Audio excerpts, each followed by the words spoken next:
I like to pretend that no one's actually listening most of the time, as you might imagine. So when I know they're listening and getting feedback, it was the same with the live show. I was like, if I say a word and then they don't laugh afterwards, they're going to be disappointed. I don't want to say anything. Yeah, not a live performing type guy when it comes to comedy. I mean, we could just record these every week and never put them out. That would be fine. And I will just listen to them on my own masturbating and my own squalid filth.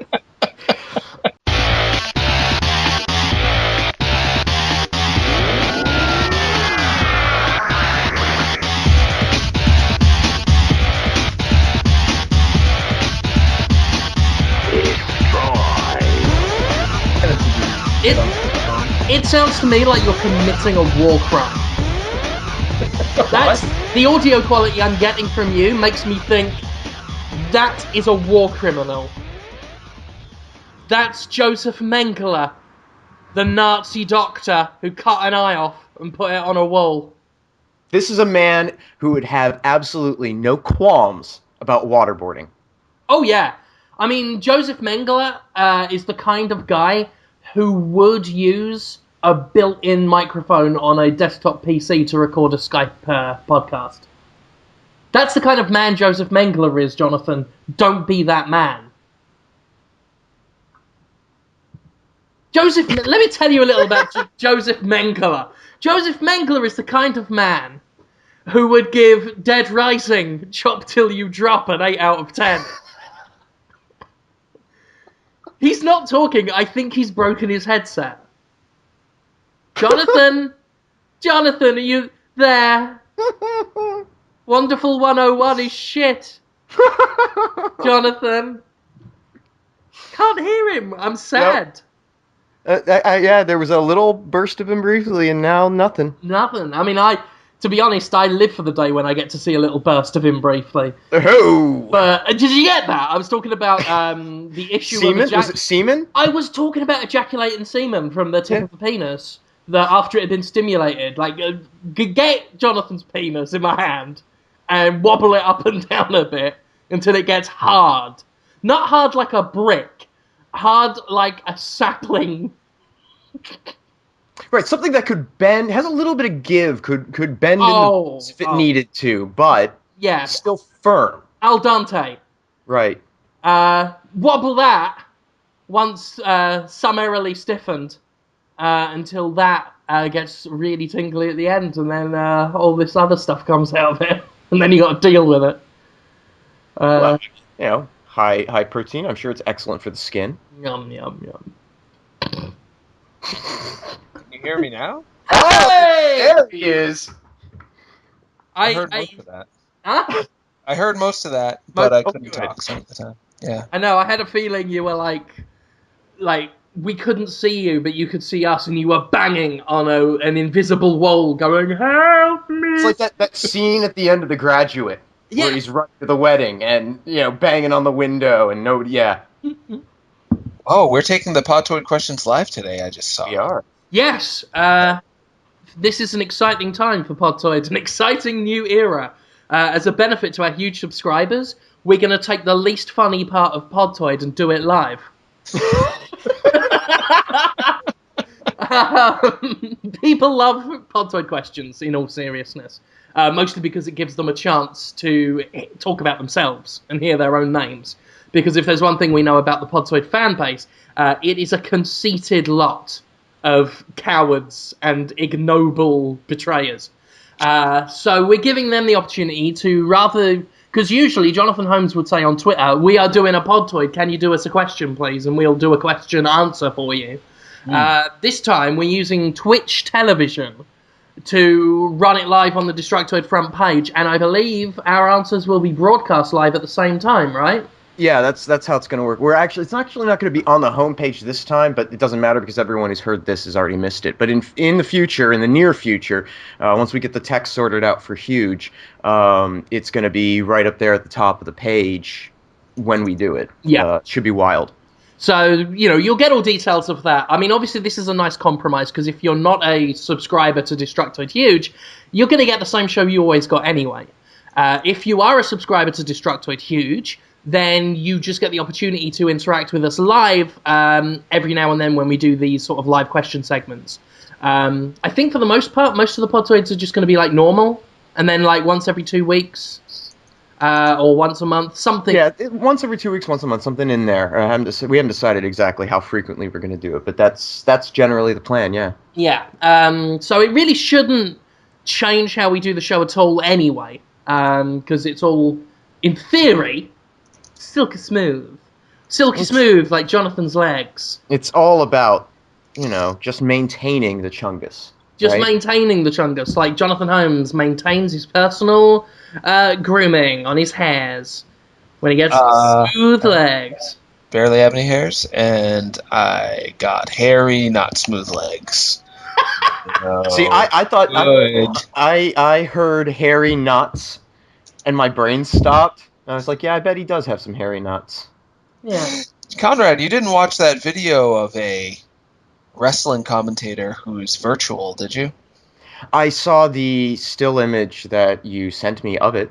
You should check that out. I will probably have to do that. That doesn't surprise me that in the mid-'80s or late 80s, somebody would try and do that to capitalize on the success of Max Headroom. Yeah, it's awesome. Jim, did you ever watch Glow? No. Fortunate Ladies of Wrestling? No. You gotta watch it, guys. Oh, and that's exactly the right wrestling circuit to have that kind of thing. Like, I don't know that would have played in WWF, but, because it's a little too goofy, but the more stylish female version, yeah, that could work. Yeah, it worked hard.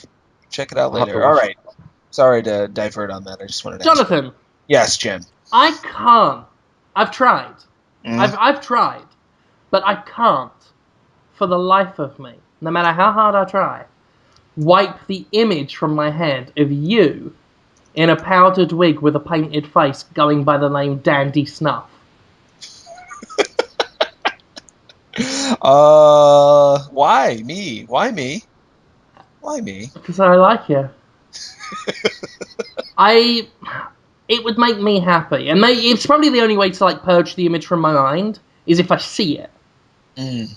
Like sometimes I'll think of a porn, and I'm not going to stop thinking about a porn until I debase myself while sitting near the porn, Jonathan. Sure. And then it's all right. Yeah, do it. Then it's done. Then it's like, okay, that's done now. No more BBWs for me. Until later. Yeah, it's only a temporary reprieve, isn't it? You're always destined to go back to the dishwasher. Well, don't Wash worry it clean. about that. Because for this to work, I really need the narrative to be that I won't make you be Dandy Snuff again if you're Dandy Snuff once. Now, we both know that's not going to happen. If you do Dandy Snuff once, that will encourage me to make you do it all the time.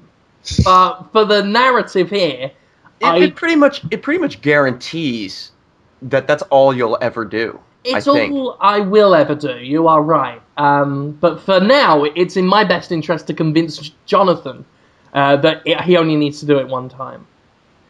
And that's why I was talking about you shaving your legs. It's not a lot like becoming a heroin addict, right? Yeah, exactly. Yeah. Like, we are a heroin drug dealer from the 80s just going, hey, kid, the first Dandy Snuff is free. He's played by Willem Dafoe. The first Dandy Snuff is free. But then you gotta pay me £100. Heroin is good for you. He's lying. And Dandy Snuff sounds bad, too. It's wrong. The idea. It's a fun idea, a little. Yeah, like, I want you to be an almost Fagin-like character. Like, you run a gang of boy thieves and other ruffians stealing kerchiefs and snuff boxes. That may be where you got the name Dandy Snuff. You're wearing a powdered wig, pantaloons, an elegant waistcoat embroidered with chungus embroidered on it in calligraphy. Painted white face with red lipstick and a little black heart on your cheek. And you've got your own silken kerchief that you drape over your face while going, oh, oh, oh. And I'm thinking, like, Boston will be, like, we'll bring back, like, because crime these days is shit, let's face it. People just stealing from inside people's cars, pickpocketing mobile phones, forcing people to withdraw cash from the ATM at syringe point. Classless criminals, Jonathan. We need to bring back, like, the classic Victorian, Edwardian era of dignified, noble thieves and rapscallions. And Boston needs to be at the heart of this revival, of this renaissance of crime you can look up to, of lawbreakers you can respect. Before Judas Priest came in and told us that breaking the law had to be all manner of roughhousing. There's no roughhousing here. There is just an elegant fop called Dandy Snuff, who's, young orphan boys, go now and steal me fine silks and elegant spices from the new world. Why are they doing that? Why wouldn't they just say no? What's in it for the orphans? A cut of the take. You'll get a cut of the take. Can they just take the whole take, the orphans? Not really, because they don't know where to sell it on. You'll be selling it on to me and Conrad. Get all the goods. We'll both be a Bill Sykes type figure, staggering in drunk. Yeah, we're the fence, and we'll just walk in carrying a picket fence, just so that you know. Just so that you know we're the fence.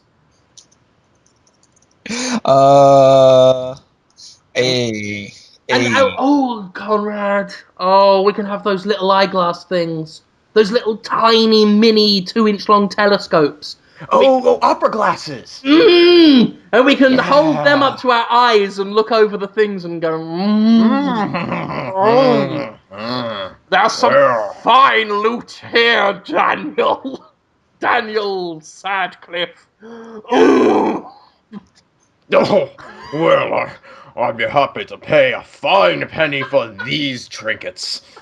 I think I will be French. Oh, I could sell this at the market. I will buy this for 100 francs. Oh, I will take this back to my homeland and sell it to the Baron David Cage.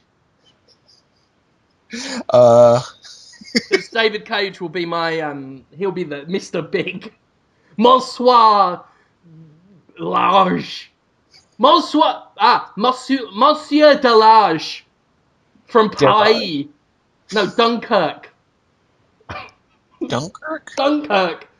Oh, Monsieur Delage from Dunkirk. He will take these fan atoms and they will turn over a tad of profit for us. What do you say? Snuff to thunder. He would really love you. He would really love you for that impersonation of the French. And of course, you've got to let the people of Boston know that you're the new kingpin of crime, that you're the new big cheese in town, that you're the lord of the manor. So, we'll have some, I hesitate to use the word homeless people. People who are between homes in these economic times, who we found under a bridge in Boston. We'll be paying them to go into Apple stores and just smash the place up. Like, they're picking up iPads and just throwing them on the floor and stamping on them. They're picking up the iPod minis and just tossing them in the faces of the black-rimmed glasses salespeople. And you wander in your pantaloons and a waistcoat and powdered wig and just go,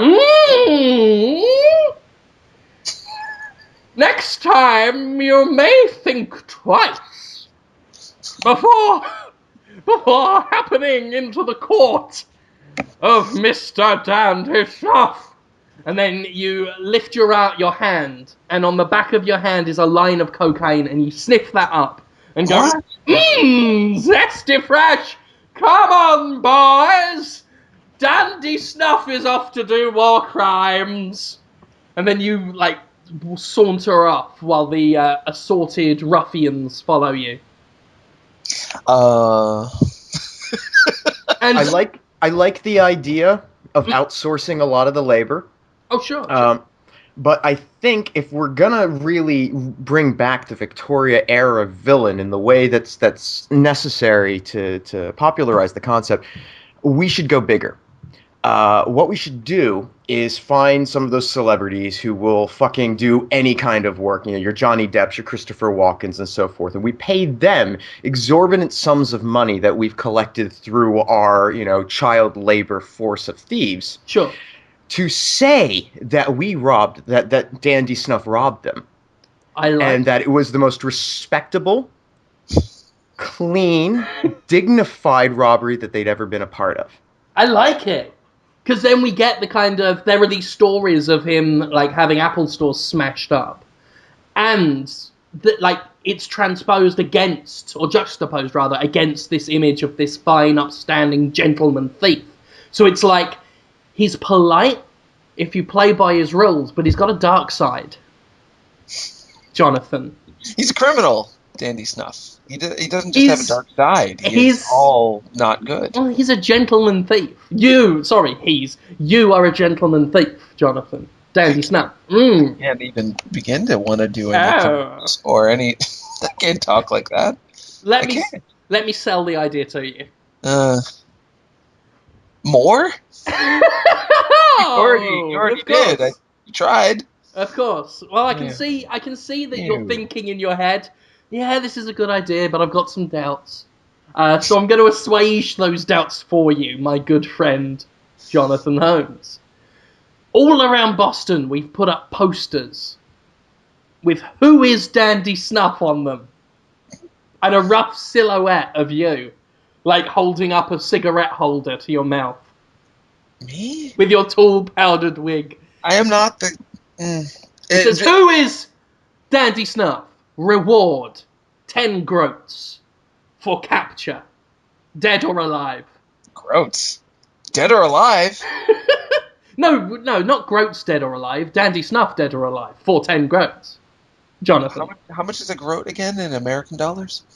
God, it must be at least 10 groats must at least be $1 now. But people won't know that. They could look it up on their iPhones, I guess. It fluctuates daily. You're going to need the iGroat app to check it, because it changes by the hour. Sometimes it's like turnip prices in Animal Crossing, just to put it in a context that you can understand. That Holmes will understand, yeah. I don't like the stock market. Anyway. That is the closest to the stock market that you like to get. Yeah, not even that. No. Yeah. So that's basically it. And just to add an element of danger, because I know you like these ideas to have just a little spice of recklessness to them. We have other posters with your face on it, Jonathan, like your actual, wigless, makeupless face, right? With Jonathan Holmes is Dandy Snuff written on it. No. Your home address and phone number underneath. But we take those posters and we put those in places people don't normally look for posters. Not in poster shops or billboards, you mean? Yeah, the other ones are all over town. The Who is Dandy Snuffs. They're all up alleys, they're outside nightclubs, they're in store windows. Whereas the Jonathan Holmes is Dandy Snuff posters, they're behind other posters, sometimes behind the Who is Dandy Snuff posters. They are underneath cars. They are inside a piano. Huh? Just any piano? They won't be found, my friend. Well, there you go. It's like... That's good. The confession, the information, my damnation is out there, but the chances of anyone finding it are slim to none. But there's always that little, paranoia in the back of your mind that's like, holy shit, I'm guilty of crimes that would send me to the death house. But no one may never find it. Well, they would find it, right?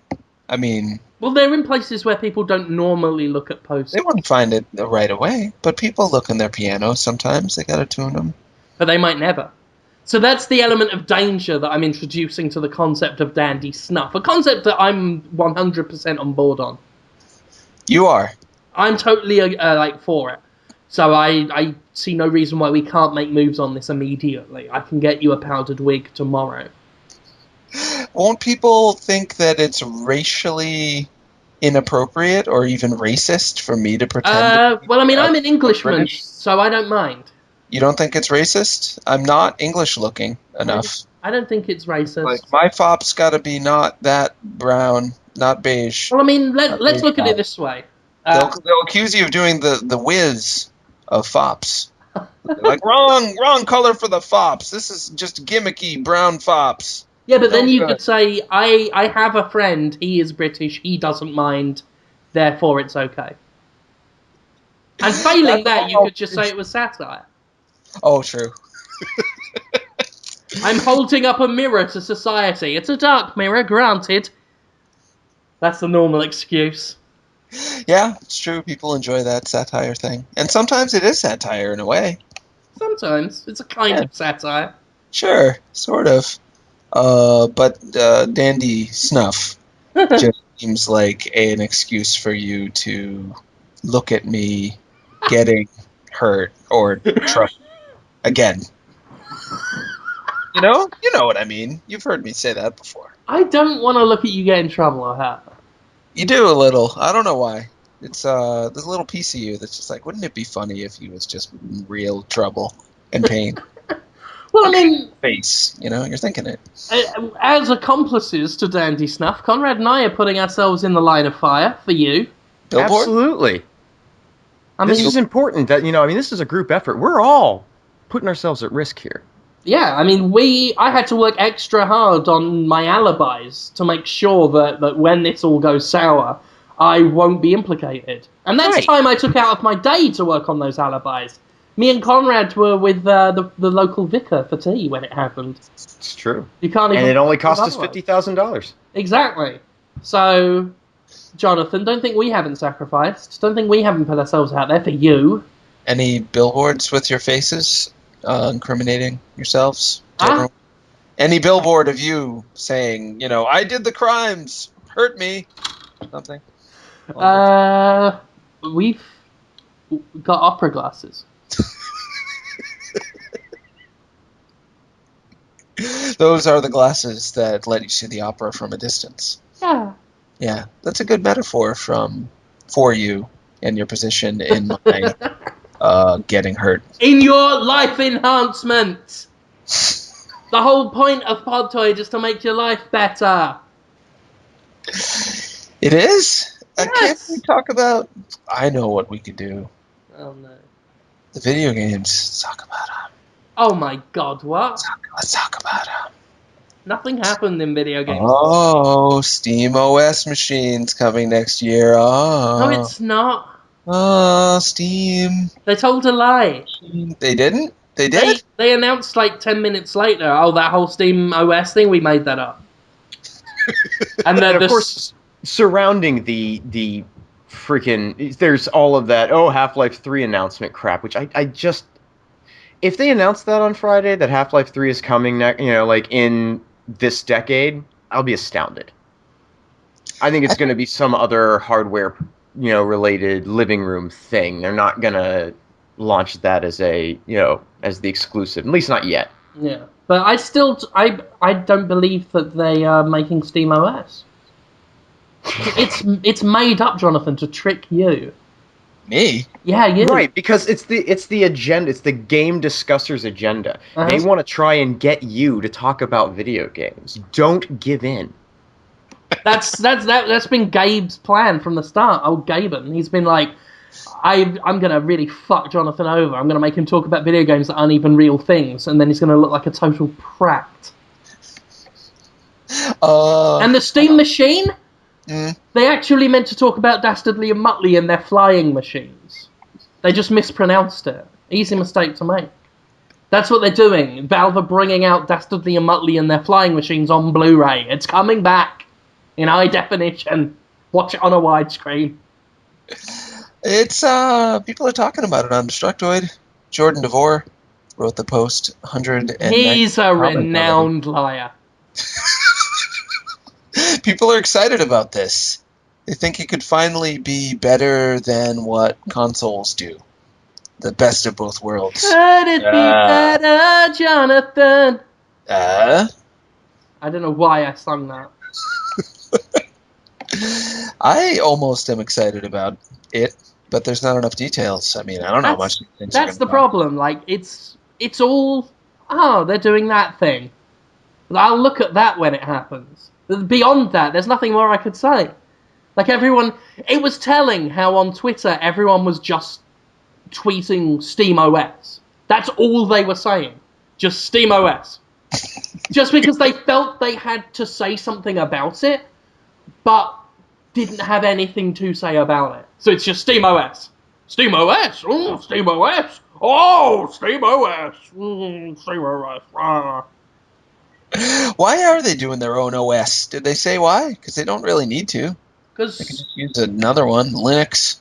I think that's it. I think like Gabe Newell found Linux in his pocket and said, what are we going to do with this? And he like tied it into a little knot and then said, that is SteamOS. Is it just so they can own an OS and force people to make stuff for it that doesn't work on other OSs? Well, some people are seeing it as a direct shot at Microsoft, especially since Valve, at least through Gabe Newell, have come out strong against Windows 8 in the past. So some are seeing this as like shots fired, you know. I don't know. I mean, I don't know. I don't know, Jonathan. I don't know what to say about any of this. Steam machines. They are there. SteamOS. That's my discussion. Do you think it makes it worse than if it was just a PC that could run Steam for your TV that was kind of good on TVs? Like had nice wire plug right in there. I think that is what it is. But it's got its own. I don't think it's okay, but it's Linux. Like, oh no OS. Oh no. Or is it? Oh yeah, OS. It's a Linux-based OS, so it'll be pretty stable. I'm sure that they will design an interface that a monkey could use, so it won't matter that it's running Linux. It won't be complicated or difficult to use. It'll be plug and play. No, I think it's going to be fine. I think it's going to be functionally not that different from having a Roku box that's capable of playing your Steam games. Yeah, I mean, there is an audience for this from what we know. I mean, I was just talking to some of my sort of friends who are gamers, but they're not like the level of all-consuming gamers that like we are and our listeners would be. And to them, like I was talking to them a few months back, and the idea of a Steam box was very appealing to them because they're like, I like games, I've got a computer that runs stuff, but I like my shit to be as simple as possible. I don't like to think about tinkering with things. I just want something I can just plug into my TV, sit back and play. And even though a lot of people could say, oh, well, you can do that with a PC. And that is true. You can do that, but it's not... You're going to upgrade it eventually, or there's going to be some weird... And with the Steam Box thing, you're still probably going to upgrade a computer in your house somewhere at some point. But the best machine in your house can be the one that runs your games. Yeah. And I think, the Steam machines they're saying will be upgradable. So I imagine they'll make that streamlined as well. Like, oh, here is a new thing. Just take the old thing out of the Steam machine and put that in. And here's a widget. You pull out the expansion port and you slap this thing in instead. Exactly. I mean, I don't think it's going to have the same level of customization and functionality that we get from a computer, obviously, but... to a specific type of user. No, I'm not having a go at it. I'm just... I'm just saying, but right, exactly. That's not really the point of the device. The point of the device is to get Steam into a place where it's most convenient as possible, I think. Yeah, and where there's a big barrier, people's sort of laziness or want of more convenience or just straight up not really understanding it all that well. Those are big barriers to getting it in the living room, and they're going to solve that for the people who that's needed for. So yeah, I mean, and we're seeing this more and more. Like I did a review on Destructo today for the Nvidia Shield, and there's that Razer blade thing. I think more and more we're seeing devices that, like, now that we've got your iPads and stuff for the very sort of mainstream market, we're seeing devices come out that are for very specific types of users. It's like, you know, the whole Nvidia Shield thing. It's like a Xbox 360 controller with a screen on it that runs Android. That's got a very comparatively small user base, but I'm one of those guys to whom that has been like a perfect thing. Like, that's kind of exactly what I want, and I can't explain how that's exactly what I want to someone who sees no value in that. And I think that's the same thing with the Steam Box, and we're going to see a lot more of it, I think, of these kind of a lot more specialized devices, some of which may be a lot more costly because they're playing to a smaller audience, but I'm kind of excited by that. I used to be very cynical about that whole thing of, oh, well, who the fuck's this for? But I'm kind of interested to see now, like, especially as I've grown a lot more tired of just sort of the big widespread things and want more specific objects to play around with. So, yeah, I'm kind of excited by the specialization that's going on with technology at the moment. Yeah, I think it's going to happen. I'm excited to find out what. Yeah. Now, who's betting when we do the questions? Yeah. Half of them will be about everything we just said. That's what happens. Yeah. And we just won't answer those questions. How is Yeah. this questions thing happening? Did you guys figure it out? Well, it's first, you gonna- need to smash up an iPod store with toy thieves. Right. And That's then the first step. And then you look around the tattered remnants and the terrified people and just go, any questions? Am I still doing them on the Twitter?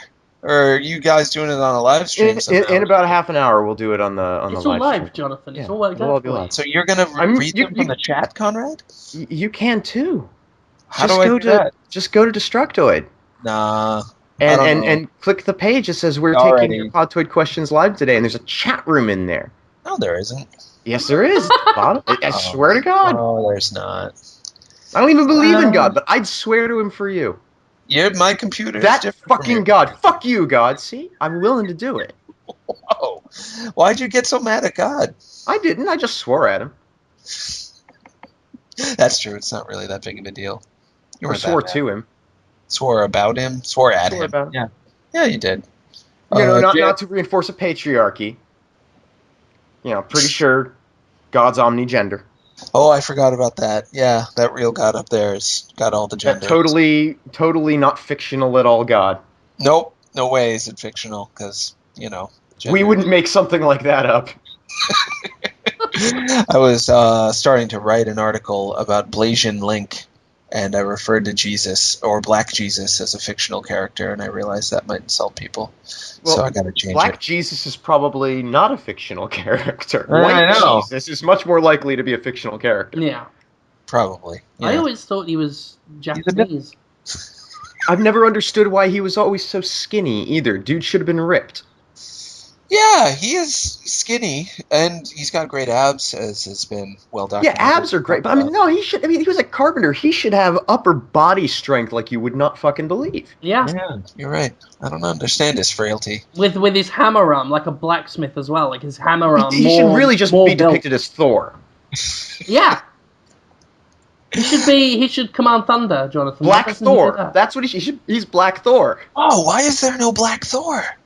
That would be great. They made that other guy black in the Thor movie. Well, we talked about Warriors 3. talked about this on the live Podtoid that never sort of got saved. But you should be Thor, Yeah, Jonathan. that's true. You could be Black Thor. Well, Blackish Thor. Yeah, Blackish Thor. We talked Blackish about Thor. that? I don't remember any of that at all. Oh, excellent. We were all drinking a lot that night. There was imbibements. I wasn't that drunk, but I had a lot on my mind, and it was confusing and distracting. I was thinking about the live audience. I was worried about them. I was sad for them. Some people liked it, but there were people in the back, like video game developers, like Yacht Club Games was there. Luis, the guy making Jazz Punk was there. A lot of people were there. Right. He's all right. The guy making Jazz Punk, Luis, he gets it. Yeah. If Yacht Club Games have a problem with it, they can suck my dick. They all liked it. They can a actually lot. get down, Jonathan. And I'll get my erect, turgid penis out, and I'll say, Yacht Club Games, right? Get your heads on the outside of that meaty chunk. And they'll say, yes, I will do that. And then I'll go, like that. And they'll go, like that. And I'll go, yeah, Yacht Club Games. And then I'll go, and then I'll go, oh my god, I'm coming so hard! This is all happening on stage at the bar where we did Podtoid Live. Oh my god, I'm coming so hard!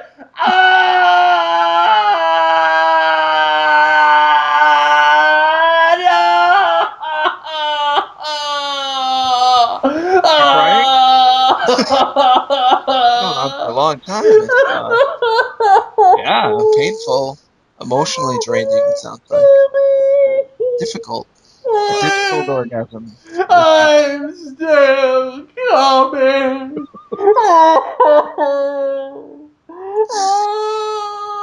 Is it like? Whoa! Is it like the scene in Evil Dead 2 when the blood turns from red to black and it's just streaming out still? And I'm a spooky ghost. Yacht Club Games. what just happened? What is? And then I turn into a puff of smoke and disappear through the vents, going, whoa! How much stuff came out of you? About a teaspoonful.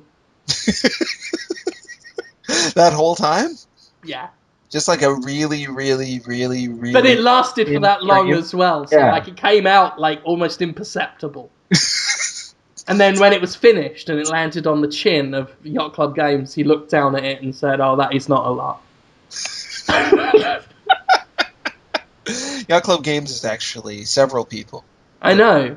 2 are strictly Yacht Club. Aaron and Sean were at the party. And then Jake Kaufman was there too. He's a great guy. Do you have a Willem Dafoe movie pitch this week already? Yes. You do? Yes. I had a new idea for it while I was walking the dog. Oh. We can do it some other time or not at all. But my idea's not very good. I didn't know you had anything, so you can do it. Well, I don't have an idea. I have an idea about ideas, which would be, because I'll have just sudden, intrusive, unwanted thoughts. And I'll be like, oh, well, I guess I should try to do something with this. But then actually forming it into a full idea, I'm not that good at it. So that's why you've got those people in your cellar. I don't have any. I was wondering. I didn't want to say anything because I didn't want to be rude. I didn't hurt anybody. I didn't put anybody anywhere. I never said you hurt nobody. I never said Dean Kane's down there. People really loved the Liam and Dean Kane thing you did last week. Oh, God, my friend Flannel, for a gift at the weekend, set up a Twitter account for him, and we've been going back and forth making tweets as Liam Kibbutz. He's got a fair amount of followers, it seemed like. And it's been retweeting him. Yeah? Yeah, if you go on Twitter, Liam Kibbutz, LiamKibbutz, that's the Twitter account of Liam Kibbutz, the Class 2 lighting rigger, who has worked on all sorts of great films, and worked with Dustin Diamond, Ryan Seacrest, Stephen Baldwin, and Dean Kane, the worst actor he's ever worked with. But of course he would say that and then say JKLOL. Because Liam Kibbutz is a great guy and a great laugh, and I don't know what Dean Kane's problem with him is. Yeah, I think Dean Kane's great. I don't even think he's a bad actor. He's just... he's like a sausage man. Kind of. Let's see. Yes. Dean Kane, you are my little sausage man. I'm glad you're singing. Jonathan Holmes, put on your powdered wig and your mesh tank top. Whoa. Why'd you throw that? No. Throw that in there. No, that's never going to happen. I was throwing you a little cave ball, kid. Those Willem Dafoe car commercials have been on a lot lately, and I just can't. I know. People don't bloody stop linking me to them. I've seen them. Yeah. So strange he did that. And here's something else you don't do on Facebook, right? When I'm posting about my weight loss and talking about the thing I'm doing that's working, I'm not asking for your unsolicited dieting advice. I just told you what was working. I don't need your idea of how to live my life better. I'm succeeding. Bloody Facebook. You're better off not using it, Jonathan. I haven't used it. Oh, hey, I'm losing weight. You should lose weight, man. That's basically what it is. You're losing weight, though, Jim? You Yeah, are? yeah. Oh, cool. How much did you lose, you think? I don't know. I've been doing the thing since I got back from PAX. But I only started weighing myself because we got new scales in, so I could do weighing on a scales, because I never bothered with scales before because I didn't want the awful truth. But yeah, I lost like 2 pounds from yesterday today. No, Wait. 3. 3? Within a day? Within the day. Whoa, that's almost too fast. I'm a little worried. Don't go. It's not. That's actually not it most of the day. But I under ate a bit yesterday. So. Okay. But yeah. It's been going pretty well. I mean, considering as well I'm fucking enormous. It goes down pretty quickly to begin with. It'll even out eventually. That sounds good. But it's been going well. I feel pretty good. Oh, excellent. I still look like shit, Jonathan. But I feel pretty good. Oh, you look great. Everyone loves your looks. They watch your videos with your face on it, your body. I don't know why. I don't know what's wrong with it. They enjoy the looks. They enjoy your looks. I'm not a handsome Adonis like you. I am not an Adonis. You are more of a don than me, dog. You are the donist of them all. You're the don. You go, mirror, mirror off the ball. Who is the donest man with balls? And then I am the mirror and go, you are! I don't know what any of that sentence was. That's okay. I'm not Adonis. I'm okay with that. The ideas I had were pubifero, which is a new word for when your pubic hair is so long that it obscures your genitalia completely. So you can go around nude with just really thick out, 5 inches all around. Like a big pubic loincloth.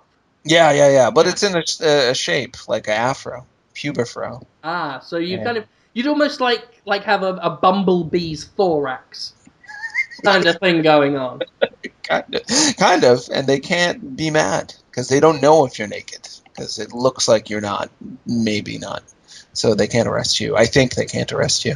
This was all, I was thinking, what if somebody had every dollar and they called Willem Dafoe and were just like, we will give you all the money you want, but you have to do these things. And it was going to involve pubifero and an R&B song about having sex with someone in a handicapped bathroom, and a character named Coagula, who is a woman, a naked woman who's only made out of coagulated blood, and it's really gross.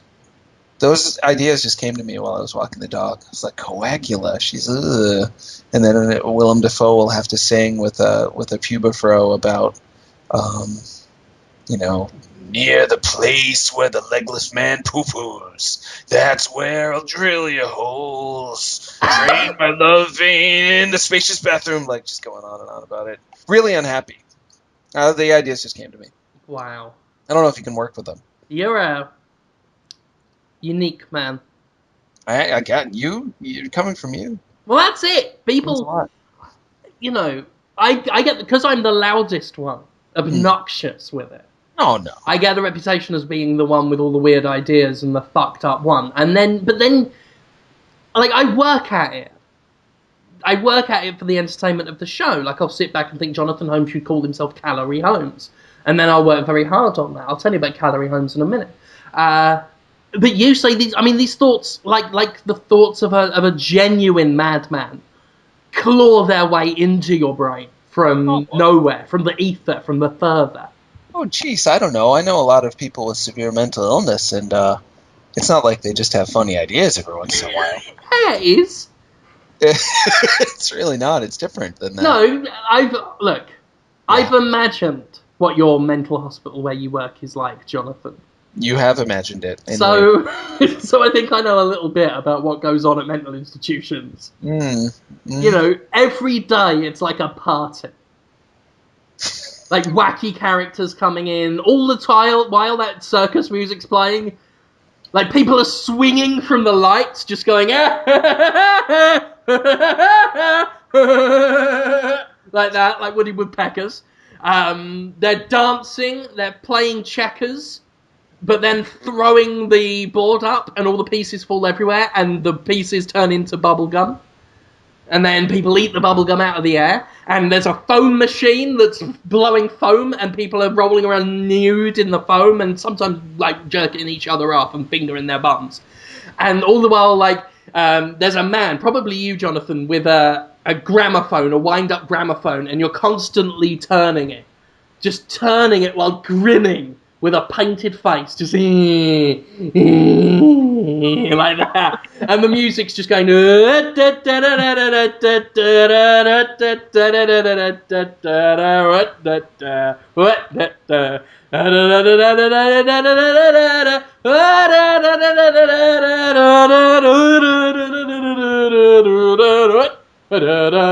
So they say,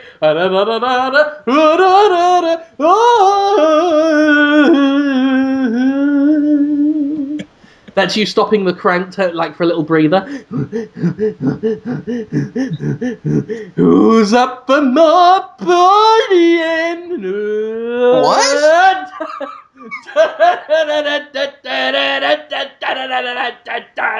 And people come in with big cream pies and start splashing it in people's faces. You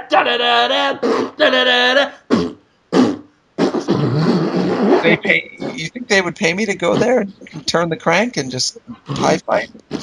Insurance companies. High price insurance companies. Blue Cross. People are flinging custard. It's not. They wouldn't allow it. Going down the stairs on mattresses. That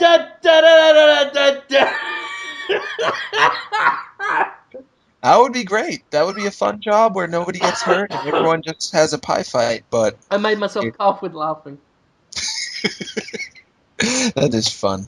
What else are they doing? They're like, one person's cutting his face off. Whoa, that's not funny. But he's that's laughing. Not good. It's not fun. He's cutting his face off and just going. Oh, sure, he doesn't know. Oh, that's not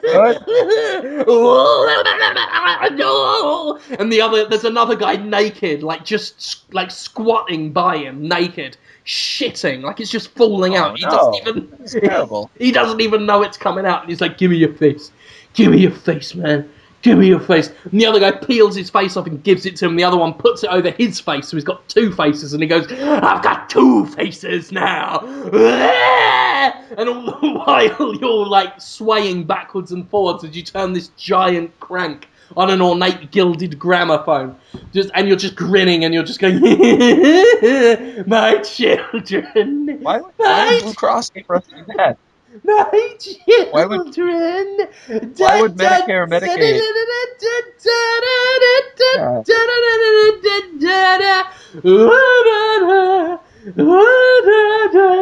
And now we go out killing.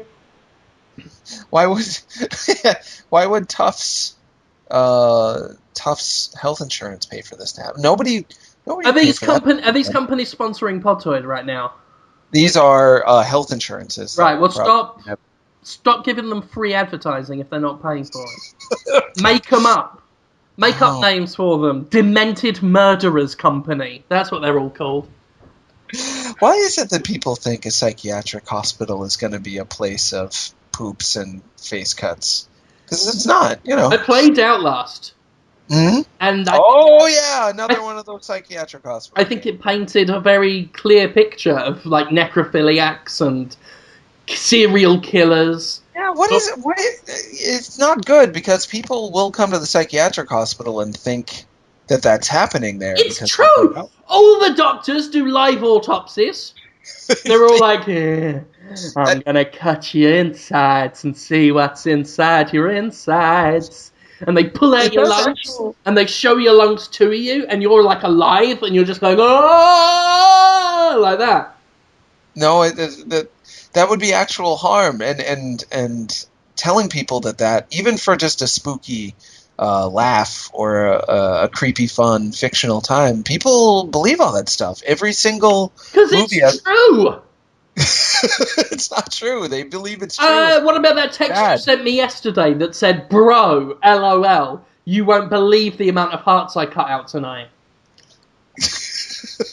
You sent that text. I've got it right here. I'm going to look it up. Hold on. Sure, look it up. I'd never sent. Oh, I'm sorry. My mistake. That one was from Trent Reznor. But you do cut hearts. Just you and Trent Reznor. I think he was joking about it.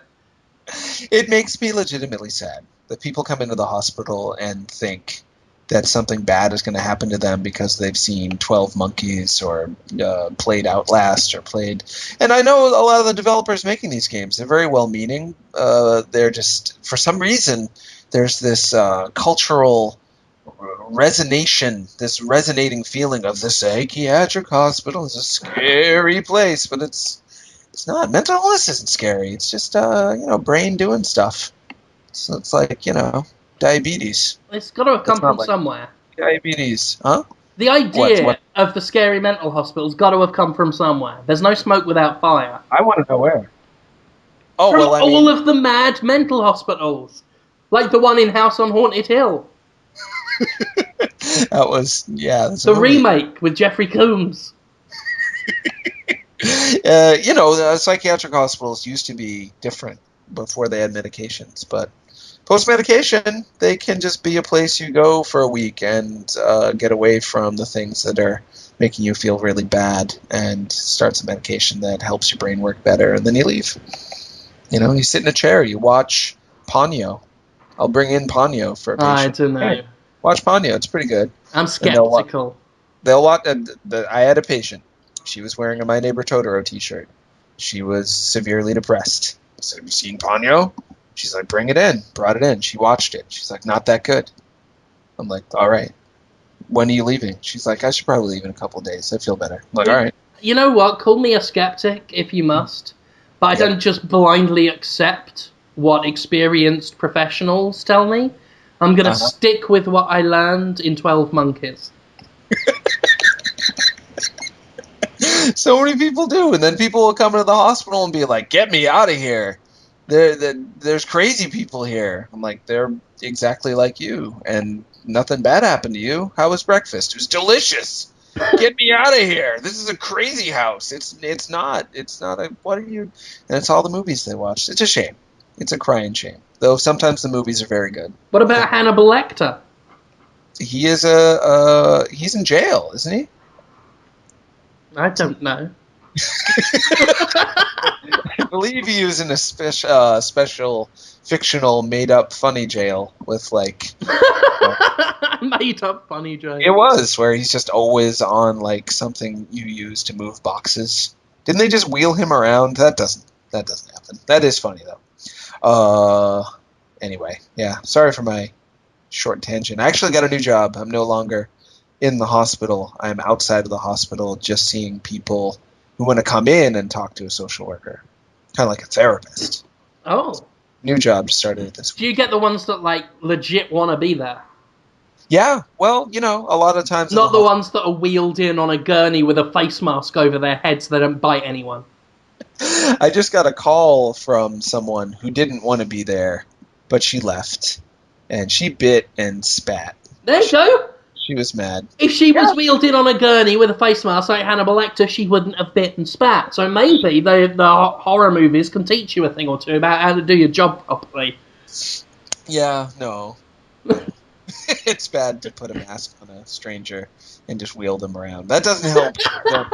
Hey, Jonathan. Yep. Can we put a mask on you and wheel you around? You're not a stranger? No. I almost was like, that. Nothing bad would come of that. I'd be fine. He wouldn't take that to the next level. He'd just let me out in 15 minutes, but no. No. I'm not sure he would. You might get That's fine. I mean, because people who are strapped to gurneys with the masks on them don't want to be there, so you're protesting this one actually helps the cause. Yeah, I would never put a mask on someone and gurney them. But anyhow, yeah, she just called me and asked me out for coffee after she had... Ooh. Yeah. Going on a date, are we? I am not. Going to put on a tuxedo and go on a date with your patient? Hmm? I am not. With a lucky, lucky patient who trusts you? Hmm? I would never do that, of course. It just illustrates the point that she didn't have such a bad time in the hospital if she was like weirdly wanting to date me after she left. Either that or she's just really got weird taste. I don't Or know. maybe she's going to try and frame you for an art theft. Because she's probably like a Riddler one. Like, you know, a master criminal with some sort of complex. She could be. That She was very happens. clever. Doesn't that happen, Jonathan? Like, Uh, you get, like, Riddler ones. we get very smart people in the hospital, sure, but I wouldn't say that they like are obsessed with tricking a man dressed as a bat into not understanding a weird joke that he wrote. That never happened. No. That's the best description of Riddler ever.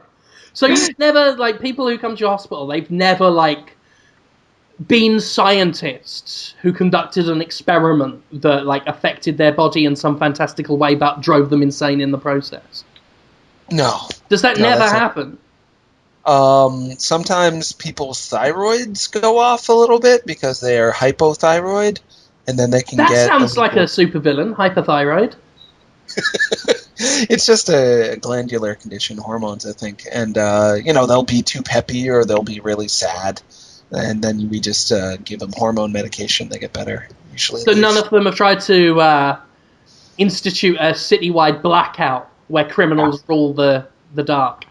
No, none of them can transform into clay or suddenly turn into electricity or something. Oh. Never happens.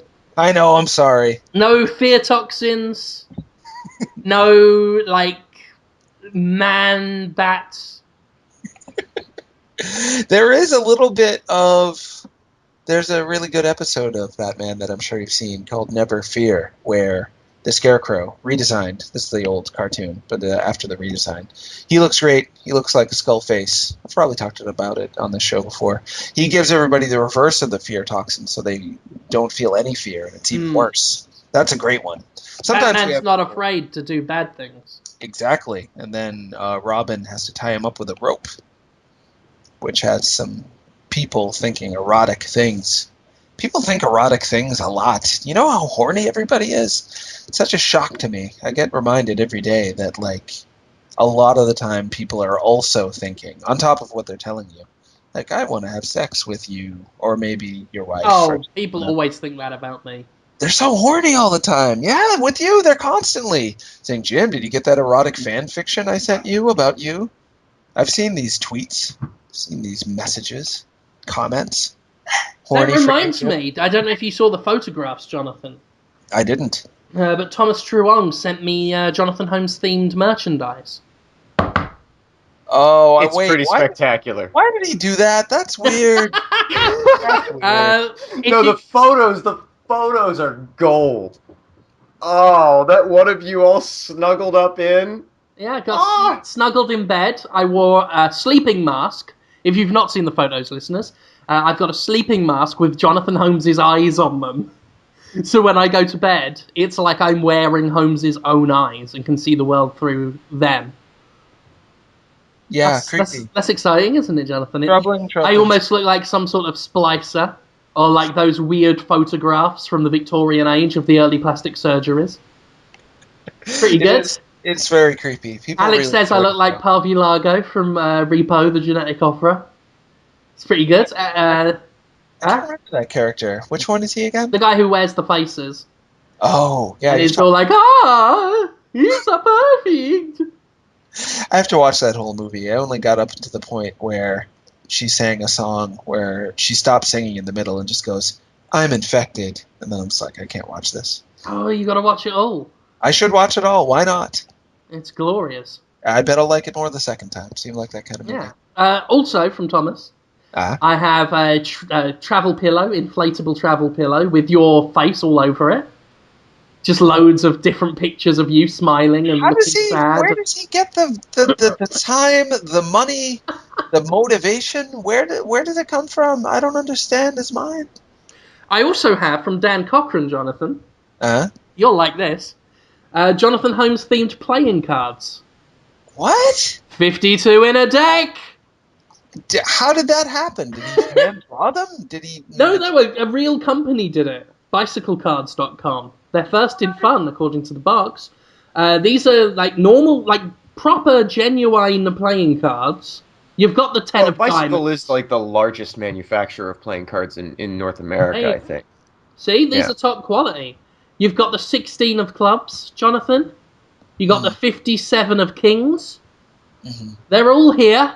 You could play a real game of strip poker, with maybe a coffee shop date. Strip poker? No. In the middle of the coffee shop, Of course, where else? Under a confidentiality agreement. Anything goes. Maybe I For should the stop. lovely lady. I should stop telling you things. And then you stand me. up, you yell for your ruffians to come in, rob the Starbucks. Yes, and then as you leave, you go, Starbucks? More like star fucked. That's really mean. And then you go for a coffee you brewed yourself, because you're not pretentious. So, yeah, it's true. I wouldn't. But think- anyway, these cards, Yep. high quality, trusted since 1885. A drawing of me? I'm scared and It's- worried and interested. So they're normal playing cards, but on the back of the playing cards, it's a photo. The whole backing is a photo of you, Jonathan, the old black and white one of you with the hair looking muscular. Oh, good old days, sure. And every single card is that. So I will hold up a fan of cards, and it'll just be your muscular-toned body, your Adonis body behind that, while I'm looking at my hand. Who have I got to win the game? Will I win? With Holmes on my side, anything's possible. You haven't played cards with them, have you? Not yet. Oh, good. Don't show them to anyone. They're not cursed. They are now, in my mind. The curse of weird people looking at my body. Curse. It's a blessing and a curse. I don't know. Curse I don't know. of fun guys having a laugh. And if that's a curse, then shit. Then shit, indeed. Is it almost? Are we doing the questions at a specific In time? just a few minutes, we'll do it. Yeah, That's wild. we've got to run up about 6 minutes still. Oh well, you didn't give your bad idea. You think it's bad? That's true. Your Willem Dafoe idea. I bet it's good. Or you could talk about the Nvidia Shield and that other game, Alien Rage, you reviewed. I'm curious about those two things. I'm really sad, because first I had to play Alien Rage, which was a load of shit. The review of that is on Destructoid. Awful game. But I'm mostly sad because I played Marlowe Briggs and the Mask of Death, which is, and has been an excellent sleeper hit of a game. Like, this is like some shitty God of War clone that knows it's a shitty God of War clone and just thought, fuck it. And so it's just this over-the-top, ridiculous, dumb action game that is just focused on having a laugh and having fun. And I was grinning all weekend while I played it. And I thought, this is brilliant. I'm going to be able to do a review of this game. Like, I'm going to praise it. I'm going to say, this is an awesome game no one's buying. You should go out and have fun with it. This could be the next Deadly Premonition. And then I lost all my progress today because the game autosaves like a second or two after you kill certain enemies. And it just so happened the enemy I killed had put me in an execution animation that glitched me behind a wall over a cliff. And then wrote over... Yeah, then it wrote over everything. So you're just always in that cliff. That's terrible. What's it called again? Marlowe Briggs and the Mask of Death. Until then had been probably one of the most fun games I've played in a while. But that's a deal breaker. It was actually the second sort of pretty nasty glitch I discovered. The first one I was like, you know what? We got through it. I actually told 505 Games and the developers and that about it, and they actually rushed out a patch that night and got it fixed. And I'm like, well, okay, that's cool. And then half an hour later, and now I've lost all my progress. And I've got that autosave saved on my computer right now. So I'm going to do a Now Bloody Playing that just shows that. Because it's actually the autosave, when you reload the checkpoint, you are like falling down a cliff. And you can do a double jump, and that'll bring you behind the wall, where you've got no other choice but to like run like 2 or 3 inches to the left and right, or fall back down the cliff.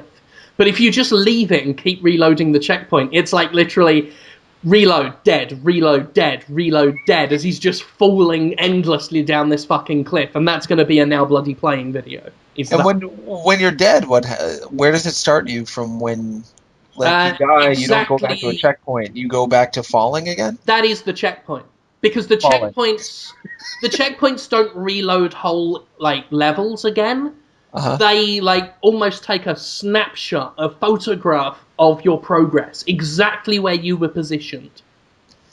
So like you kill an enemy and then the checkpoint triggers, and wherever you were stood when the enemy dies is where the checkpoint will begin again.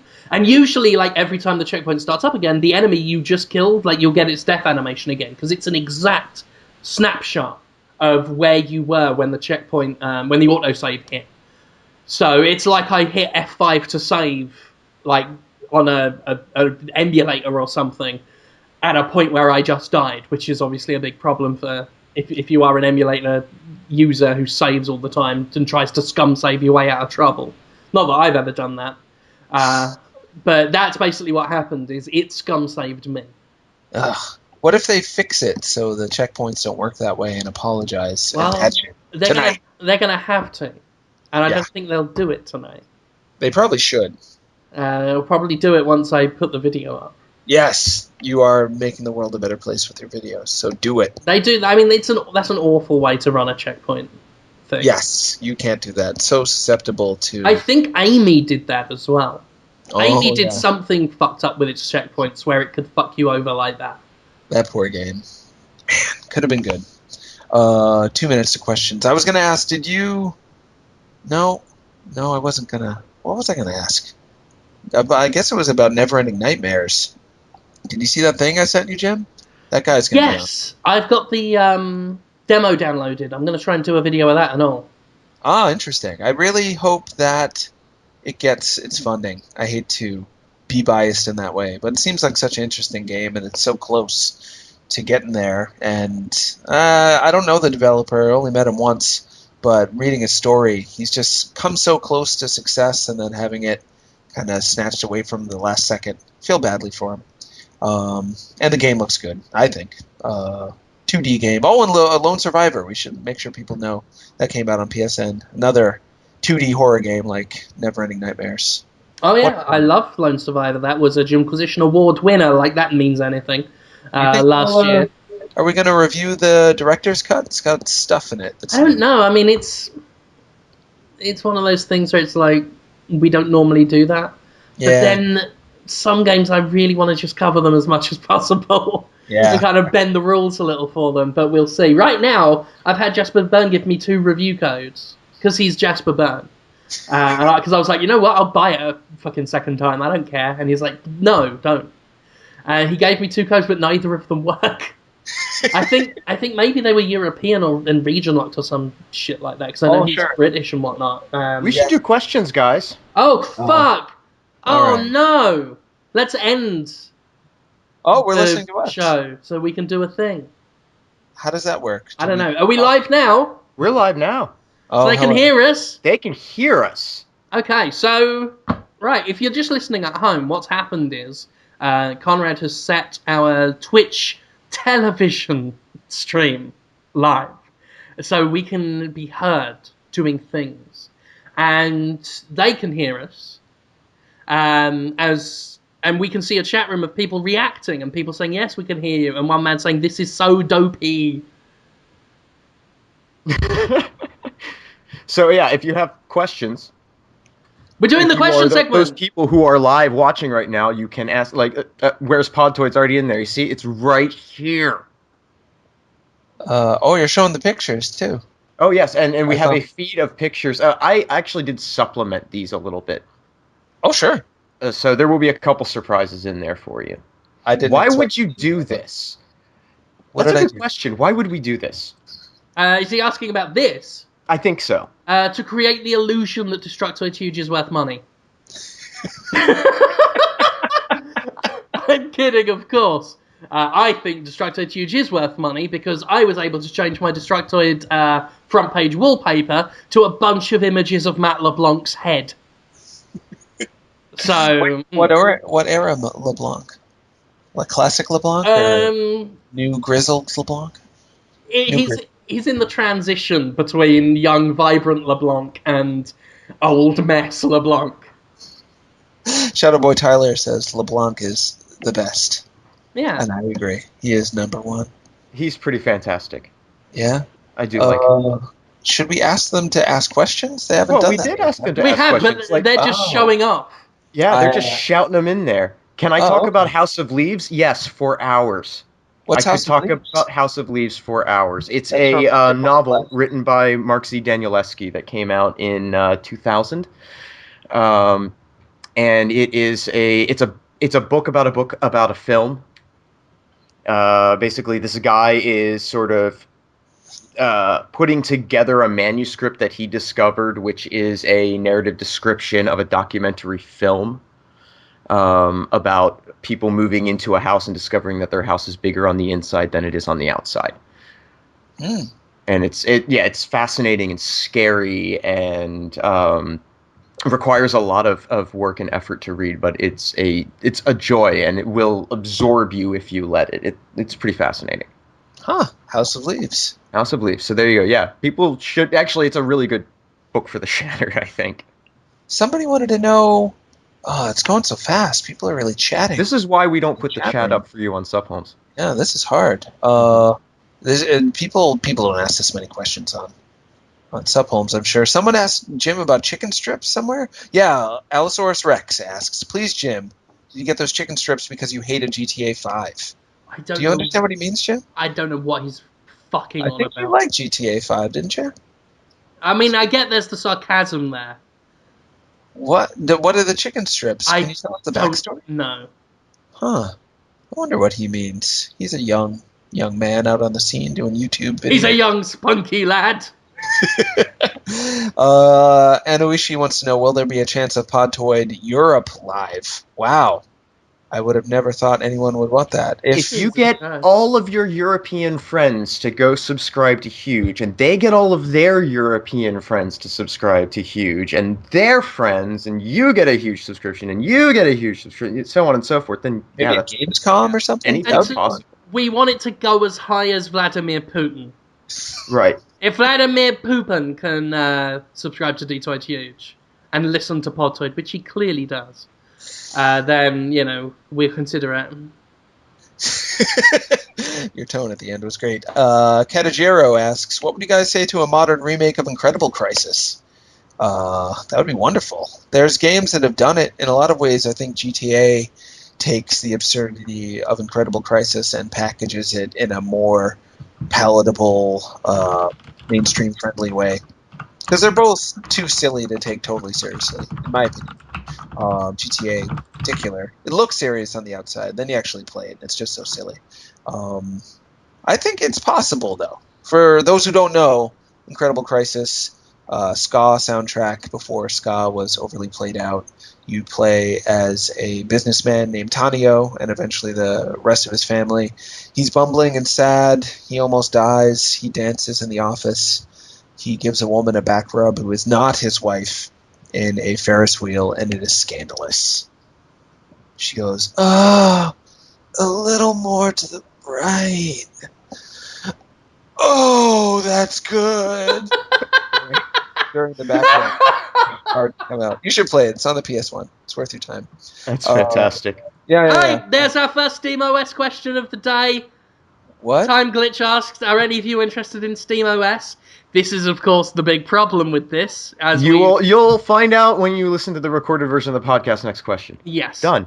Yes. Good. Somebody asked if we like Tim and Eric, and I we gotta give their names. Yeah. Downstairs Kitchen, which is one of my favorite usernames ever. Downstairs kitchen. Love it. I want to know if we like Tim and Eric. I'm not a fan personally. There's a few things that they've done that I like. I can watch Tom Goes to the Mayor. I'm into that. They had a weird arc. I quite liked Tim and Eric. I like their Pierre character on it. I don't know. I've seen every episode of that show, and I can't remember who Pierre is. Pierre's the guy with the gold suit on who does the dancing. Oh, yeah! Do-do-do-do! Yeah, he's great. Yeah. Clap your hands. Yeah. What's your dad like? Yeah, I really like him. For me, Tim and Eric, Tom Goes to the Mayor, consistently good. Awesome show, great job. Very inconsistent. When it's good, it's great. When it's bad, it's usually when it's Tim and Eric on screen, and then it can be awfully bad. Steve Rule, amazing. The movie, just like the show, totally hit and miss. And these days, I don't know what they're doing. Who knows? They may be done. Cool Christmas wants to know if we like Ferris Bueller. I love him. It's been many, many years since I watched Ferris Bueller. You should watch it again. Forrest It's Baylor. still good. Yeah, still good. Absolutely. Nerf Herder wants to know the names of my cats. My cats are named Dinka Katinka and Ivan Kitskis. Those are their 2 names. They each have 2 names. 4 names, 2 cats.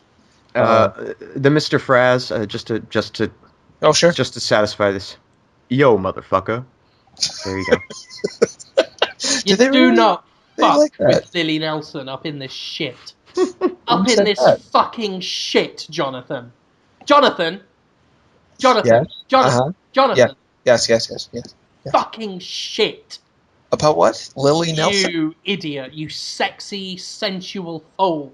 Is that like Willie Nelson? Who is Lily Nelson? Who is it? You're one of your supporters.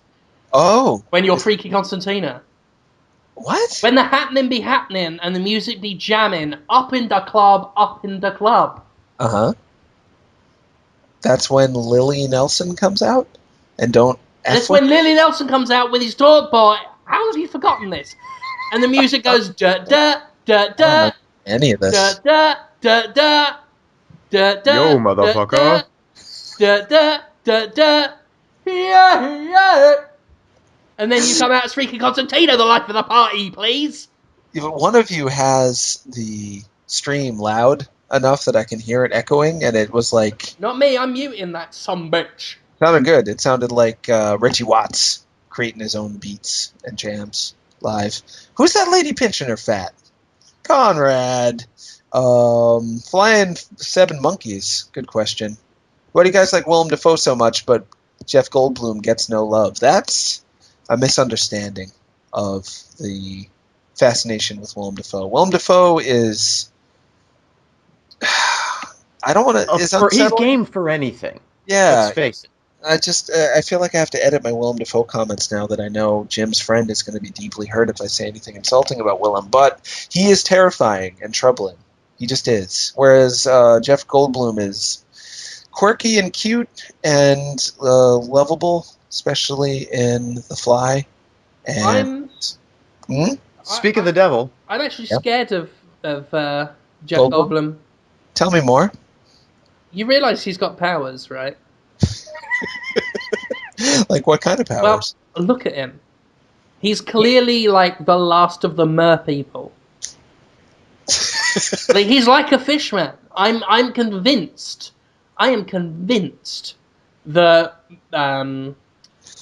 him. I'm too afraid to even say his name. Is the last suggests that Goldblum's game for anything too, and brings up The Fly. I was going to bring up Earth Girls Are Easy if you want to talk about being willing to do anything. He's game for anything because he's not even human. He's the last of the Atlanteans. He has a trident, Jonathan. He's a fantastic actor, and just seeing him makes me happy every time. He is a fantastic actor. He's convinced everyone else he's human. I know. Did you see him in Portlandia, where he wipes his eye a lot? Just keeps wiping it. Because of all the television. seawater in it. There was somebody, Rainier, in the chat room brought up the Fishing with John episode of with Willem Dafoe. Oh, and I watched it, and it was amazing. Willem Dafoe and this guy go ice fishing. Whoa, it's phenomenal. I've seen the Go watch highlights of it. It's really good. It's pretty entertaining. Who's in control of these pictures? 51. I haven't. It's actually it's a collection of images that Holmes sent and stuff that I just accumulated during the course of the episode today, and just threw in there. They're randomly going, so it was an odd coincidence that Willem Dafoe came up right when we were talking about him. Oh, did you do that one? Yeah, I put it in there. It's from Beyond Two Souls. Oh, very good. Oh yeah, that video game coming out. Wonder if that'll be good. New video game, guys. And we didn't name Obscure 51 when we answered his question, so there. I'm sort of. This is harder than when I do it on Twitter, because it's confusing and fast paced. Dorian is neat. Wants Jim to talk about Cenobites, please. That's a hard request. It's not really a question. More just do a funny. I mean, the question is, can I? And the answer is yes. Will you? No. Did you see the Hellraiser movie where the guy has trouble being horny and there's an evil ice cream man who gets murdered and there's new sexy Cenobites? No. I think that might be 5 or 6. You should check it out. Check that movie out. So, Luke M. Tim asks, Jim, given your move toward contributing to the industry more actively creatively through writing, are there any themes in particular you'd be interested in exploring that video games would be best suited to? Whoa! What a great question, Luke M. Tim. It's like a legit question. It's difficult to answer because some of the ideas I have would be me explaining like the whole idea I have for certain games, which I don't want to talk about because for once I have a real, genuine idea that it will get made. So I don't want to talk too much about happiness in a ram skull, but that's one idea. That's the name of the project, and it does. One of the theme is about finding happiness in a ram skull. So that's a thing. I mean, obviously, just things that interest me, I guess, that aren't sort of shown in games so much. I mean, obviously, we talk a lot about interesting sexual interests. I'd find those more interesting in a game. You want interesting sexual interests? Does that mean... What does that mean? It's not going to be a game about me bumming you, Jonathan. Well, that's neat. I'm glad that game won't be made. I'll need to make a bit more money and get a bit more influence before I can do that one. Sakaguchi Daiichi asked a question a while back. He just keeps wanting someone to stitch someone's peen to a mustache. It's hard to keep him straight. But he wants to know if you've seen the new Arrow posters, which are all shirtless dudes. I have not. Are the sexy. I think a lot of people really... Where are these posters? I'm sure they're all over the internet. And Arrow is known for, like Smallville before it, just a shirtless young man staring at you seriously. And then everyone watches it. They don't even know what's going on. They turn the sound off. They just watch the show after seeing the poster. And people love it, Jim, when you talk about guys that are hot. Yeah, they love it. And that will also be part of my creative contribution to the video game industry. There will be a lot of that, too much of that. So when you write a video game, it'll be interesting sexual interests and two guys just sitting around being like, yeah, you see the ass on that guy? Striated and ripped. Squeeze it. Bite it. Hold on, I'm getting all this down. And the other guy, this is going to be a AAA game with, it's going to be BioShock Infinite too. And the guy next to him will be like, oil his abs. Oil his abs. Just be a cutscene of, and it's first person, so you're looking around the room, these two guys. You can't leave the room. And that will be like the vigor. That will be the superpower in the game, is oily boys. And you shoot oil from your hand. Your hand gets all slick and oily, and you shoot oil from your hand, and everyone it hits, it tears their clothes off, and then they've got really toned abs that have been glistened to sweet, slippery perfection. And then they just raise their arms above their heads and go chongus, chongus, chongus, chongus, chongus, chongus, chongus, chongus, while shaking that booty. If you get rich and powerful enough, you could make it happen. I mean, you could probably make it happen today. I could email Irrational right now and say, idea. BioShock oily boys. Oh, I forgot to send Conrad the picture of the guy in China who grew a nose on his forehead. Everyone Oh, listen- I think we'll do this again. Oh, okay. Next time. Or people can check it out now. Radio Star Dude wants to know if any of us have been addicted with Cookie Clicker, and my CPS is like 44 billion or something ridiculous. So yes. I actually crashed my browser. Yeah, Clicking my the CPS cookies is so hard. I just opened it up. It's 45 billion CPS right now. My lifetime cookies including those forfeited from resetting, is getting close to 50 quadrillion. Where are we Whoa. at? Yeah. I haven't Yeah, played I it. think Tell I'm me at like about it. oh god, what is that? 1,607,532,000 cookies a second. I am like one achievement away from completing all of the progressive stuff in the game up to this point, not including like any of there are shadow achievements that are like deemed too ridiculous, stupid, complicated, or unfair to make actually part of the game, but you can still unlock those, which is ridiculous. I'm actually playing it right now. Yeah, so am I. And there's one of them where you make 1,000,000 cookies without ever clicking on the big cookie. Is this like Candy Box or is it Yeah, like kinda Candy like that. Crush? Because Candy Yeah. Box good, Candy Crush bad, in my opinion. So one or two This people- is kind of funny, and it gets kind of creepy and weird as it goes on, which is enjoyable. Huh. It's got Okay. a really interesting, I don't want to say storyline, but sequence of events. Narrative. Really? Huh. Can you tell me about it without spoiling it? Is it possible? Well, it's about your greed. It's about your consumption. Thematically, the game is about the desire to continually accumulate more and more and more, And how things- eventually being punished for that. Yeah, and how things that used to mean a lot to you are just suddenly valueless as you get In other fact, things you want. Brett Makedonsky put up a really good little editorial on that today up on Destructoid. If you haven't read that yet, it's a nice little read. Yeah, I like that, Brett. I like his writing. We shared a room together at PAX this year.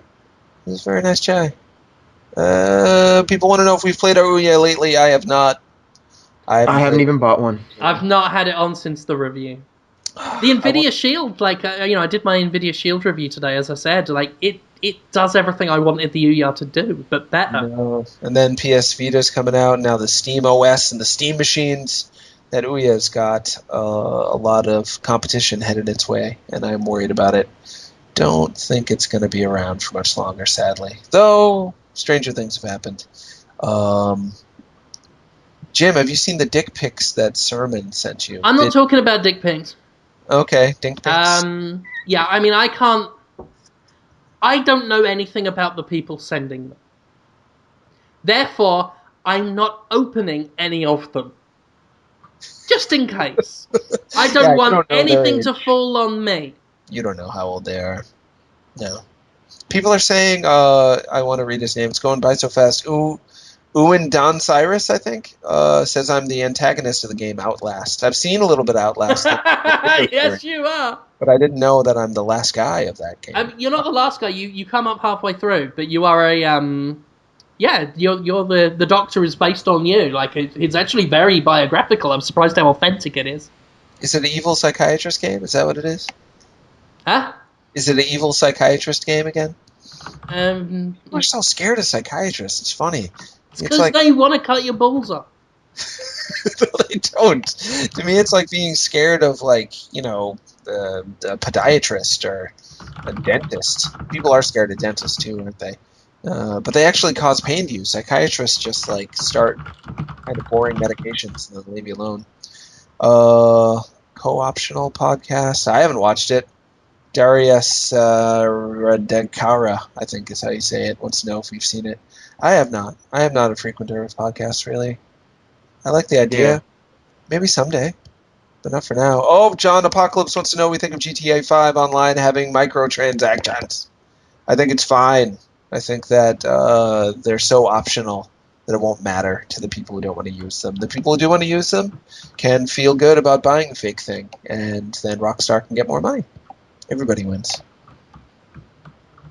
It ain't bad, is it, guys? Are you mad about it on principle? People get mad about these things on principle. No, it doesn't. It doesn't bother me. Like, if they want to try and get people to spend more money on the game, that's their right. I'm probably not going to be that person.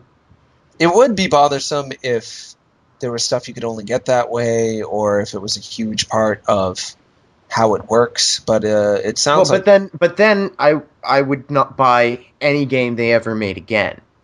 and they have to know that. They're pretty savvy. So I feel confident that they won't screw it up. Um, let's see. Do you think the torture scene... People are still talking about GTA 5. That's great. Flying Seven Monkeys wants to know, do you think the torture scene was mishandled in GTA 5? I don't think so. I think I think it was handled exactly how Rockstar intended to handle it. Yeah, and I don't know. I think it's interesting that they left it so open to interpretation, but I feel like my interpretation is the best one. Don't you? Sure. What's your interpretation of it, Jim?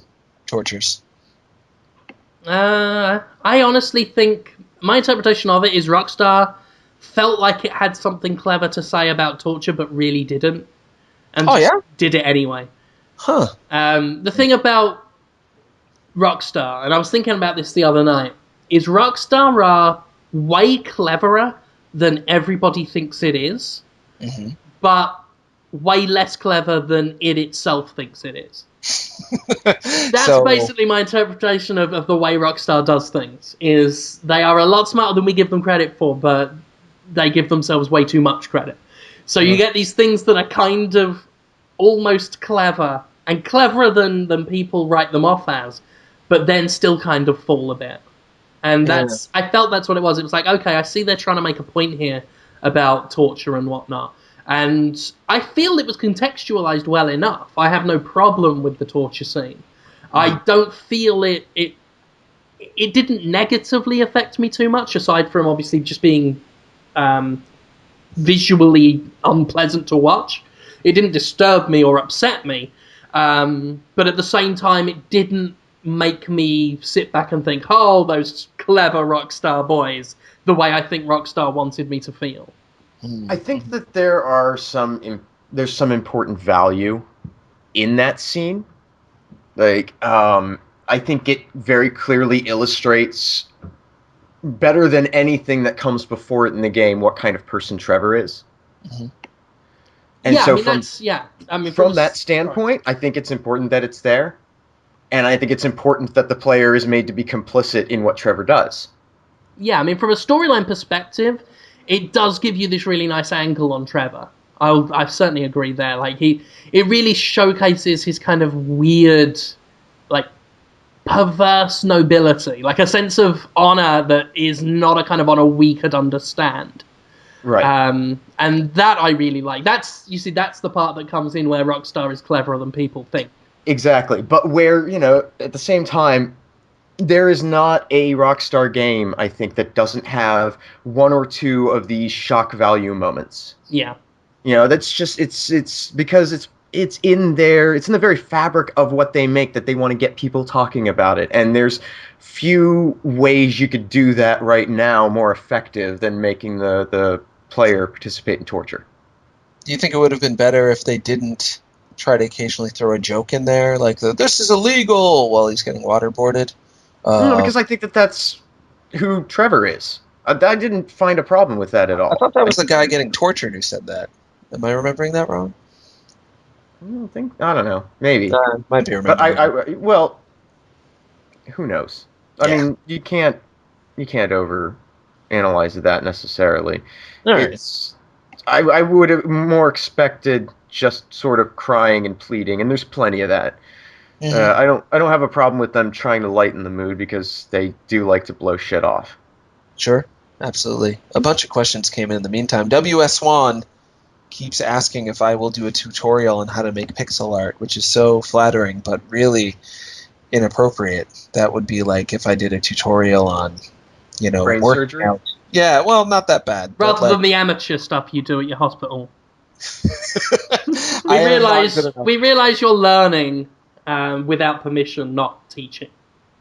I have done pixel art for a while, off and on, but I am far from an expert. There's much better people to go to for tutorials and for education on that. Just look up, how to make pixel art on Google. You'll find something better than I can do. Or look at the work of Paul Veer or Joachim Sandberg or pretty much any way forward animator. They always hire the best animators for low-res pixel art, and you can learn a lot more. Or just download a sprite sheet and draw over it. Like try to turn Mario into Master Chief using his same proportions, but try to add the helmet shine and all that stuff yourself and see what you can learn about how things move and how pixels work. It's pretty fun, though. Yeah? However, you want to learn how to make a necklace out of the penises of hospital patients, Johnny's your guy. That's a terrible thing to say about your friend, Jim. And I'm your friend. Oh, what? I'm third person. I just paid you a compliment of your artistic nature. That would be so terrible. I don't want to hurt anybody, let alone their peens. And to make a necklace of penises, it's terrible taste and creative.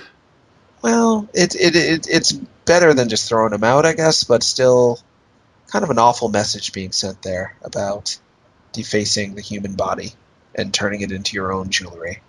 It's mean. I think that Daryl is mean too. Why is he keeping those zombie ears? Just let him go. Don't think about zombie ears later. Hilda Tildy wanted to know if we think it's weird that, and I'm not phrasing her question quite right because it's long gone, but I remember her asking some time ago if we think it's weird that Saints Row 4 is so inclusive and saying GTA 4 is so non-inclusive in so many ways. Saints Row 4, of course, having the character creator and people of, non-normative, if you want to call it that, gender or race, people that don't quite fit into the boxes that our culture currently uses to define people in terms of their social class and their whatever class, have really taken to Saints Row because you can make your own character and you can make anything. You can Not only that, I mean... Yeah. The humor and the satire and the things that are made fun of are really not really aimed at singling people out. In Saints Row. Yeah, like it's most of the time you, the player, and whoever you want that your character to be are in on the joke. Whereas a lot of Rockstar's satire is based around alienating people, to be honest. Like, often from positions of power and singling out demographics and then just mocking them. Whereas Saints Row's humor is more about there's a lot of parody they do rather than satire, and it's done with love. Like they have in Saints Row 4, they have a whole level making fun of Metal Gear Solid. They have a whole level making fun of Streets of Rage. But it's done with this clear sort of sincerity. There's nothing cynical or nasty about it. And they don't really make fun of any kind of any kind of belief system, really. And if they ever have a go at a certain type of people, it's normally sort of taking a playful dig at someone who's in a position of power. And any of the other humour's based on individual fictional characters rather than archetypes of people.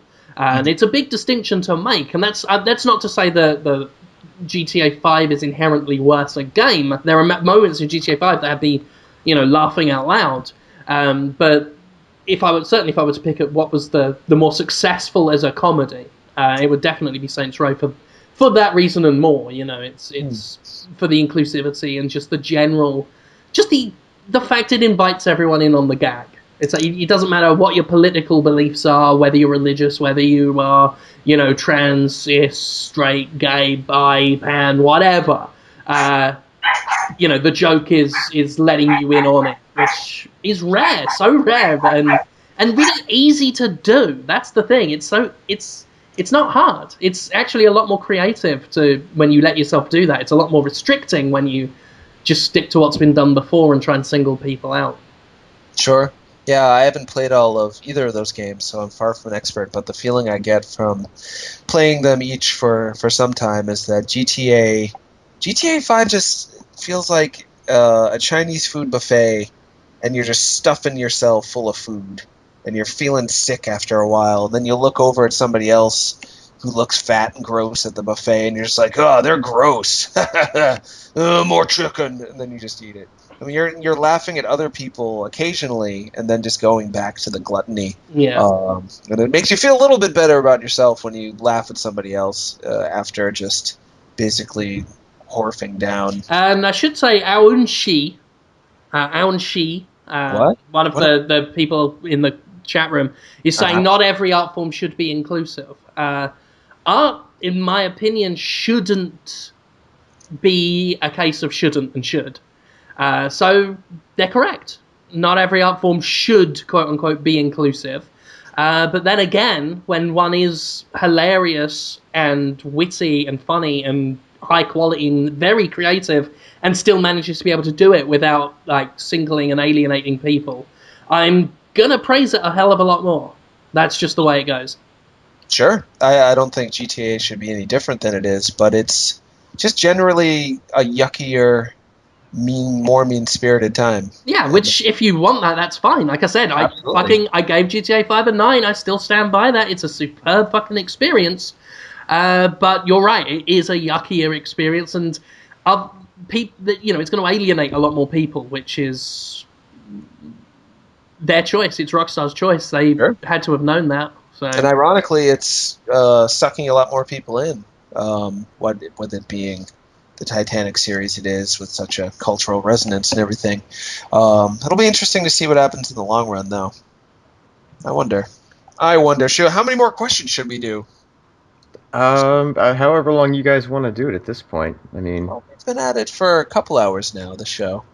You want to do 3 more? Sounds good. Yeah, we'll do like 3 more questions. And real quick. The Shattered are absolutely obsessed with us being Cossacks. Yeah, I've seen a lot of that. I only sort of know what that means. It's a Russian man, right? Yeah. Let me just quickly say, Mexicola Classic is asking if I liked the sponge dinosaurs. I did recently receive those in my P.O. box. He sent sponge dinosaurs, and that was a charming treat. Thank you. And there was a note attached saying, like, this is a reference to an older Podtoid. I didn't go back and check the older Podtoid, so I had to guess what I mentioned, what I did with sponge dinosaurs in an early Podtoid. I'm guessing I put them up your ass, Jonathan, to watch them expand inside you. I don't remember that. Well, you're gonna remember it once I bring the dinosaurs to the next event we go to. It'll be hard for you to forget. We may never go to another event again. Isn't that sad? Who knows? Did you just get sad? You got silent and sad, didn't you? Oh. I don't know what that sound means. That's a good one for can't be incriminated for it. Just could mean anything. Geez, a lot of questions about Cossacks now. I'm not sure if I can ask more questions. People want to know if we've seen Gay Bear the indie game. That's Fraggles asking that. We'll check it out later. beartowngame.blogspot.ca. That's I'll say that again. beartowngame.blogspot.ca. Check that out later. Cool. Christmas wants to know if we're excited for the Breaking Bad season finale. I am, because I can now watch the end of the series once the finale comes out. I'm not gonna sit around and anticipate a cliffhanger ending week on week. That's bullshit. I'll just wait. I've never watched a full episode of it, but I'm gonna watch the last episode. I did the same thing with Lost. I like last episodes. No, it's great. It's awesome.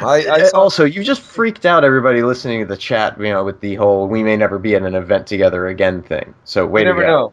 People should not count on eventualities. I'm dying. I might be killed tonight. You don't know. I think that every night. Well, maybe this is it, guys. All right. Close my eyes. Lay me down to sleep. May my soul the Lord to keep, or whatever.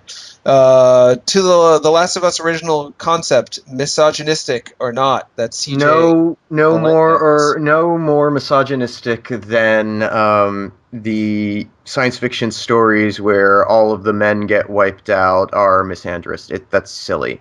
That was it's a bit just silly. That one. Stupid.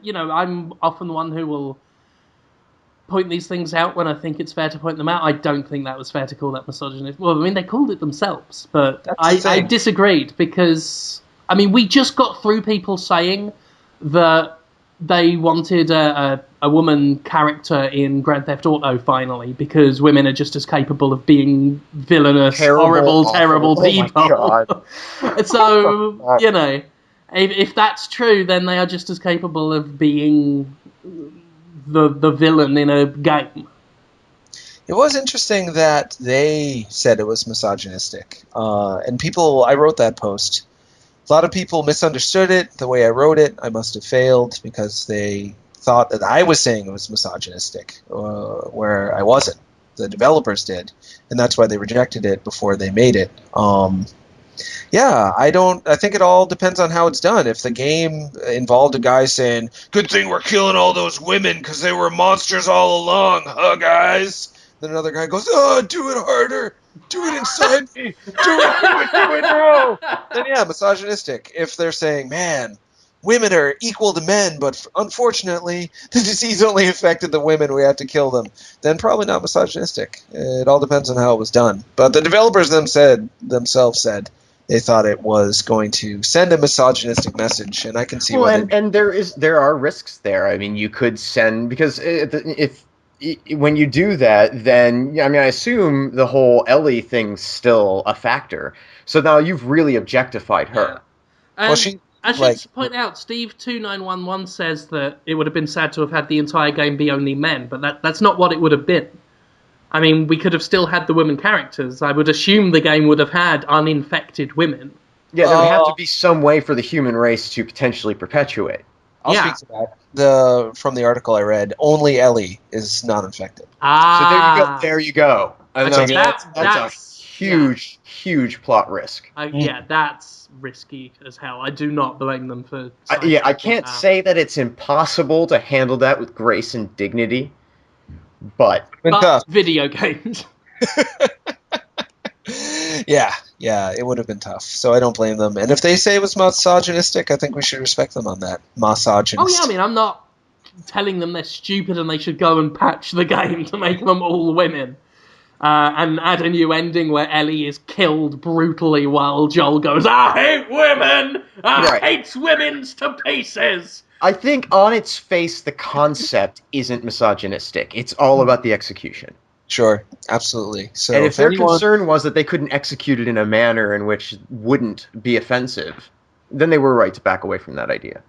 well, I was writing an article earlier today about Blasian Link. Link being black and Asian. Who knows if I'll ever post it? But while writing it, I'm like, did I sound racist by accident? Maybe. And I know that I didn't mean anything racist, but that doesn't mean that I didn't put forth a racist idea in that article. So I'm going to go over it with a fine-tooth comb. I'm assuming they know they're not misogynists, but their idea might have come across in a way that they would have taken as misogynistic if they were to see it from the outside looking in. So they dumped it. And we're probably better for it. That's a pretty good game, The Last of Us. I'm glad they made it the way they did. I have no second thoughts about what it should have been instead. Just find the way it is. And then other people might steal their idea now, which would be great. And just make... it was called Mankind, the version of the game that only had one uninfected woman, being Ellie. It'd be neat if somebody else made it, I guess. Somebody was saying a while back, it's way lost now, but I was reading it while you guys were talking. I was listening to you too, I promise, but I was also reading somebody You were saying... listening to you too? I was... Jonathan Holmes. Hello. It's me, Bono. Out to see you two. I was very honoured to hear on this week's Podtoid that you were listening to my band. And I thought, there's a great lad. And I will listen to some poems on the YouTubes. Best of luck with your website activities. Bono Vox, out of the YouTube. The thing about Bono, when you try to talk to him, he just continues his dictated email to you. Yeah, he doesn't give a fuck. No, you try to say, Bono, why did you write Vertigo? That doesn't make any sense. Why do you suddenly yell "Hola" in the middle of saying you're going to a place called a feeling called Vertigo? P.S. Hola! I hate that song so much. We said 3 questions a while ago. I guess this will be the last one. I don't know who asked it. Please, if you asked this question, if you're still in, if you were the one that asked about the Tingle thing on Facebook that's about Jim in some way, please make yourself known. Somebody said on Facebook, did you see the group or the thing? Nana Ashi 707 asked it. What did you ask exactly? Nana Ashi 707 about Tingle and Facebook and Jim Sterling? I don't know what the connection is. There's a Podtoid Facebook group. Oh, yeah, I've heard about it. Sometimes they do hilarious threads. Sometimes they just argue amongst themselves. I miss about 90% of the content there, despite regularly checking it, because so much bloody happens. Whatever this Tingle thing is, I am not yet aware of it. I was hoping there would be new Tingle content in Wind Waker HD, but I guess there's not, right? No, there's the Tingle bottle stuff, but it's just a kind of reworking of older content, really. You don't get to see Tingle get his little tiny peanut penis out, which is what we all want to see. We want to see Tingle's tiny Tadger. Tingle's tiny Tadger, yes. His games always did have names like that.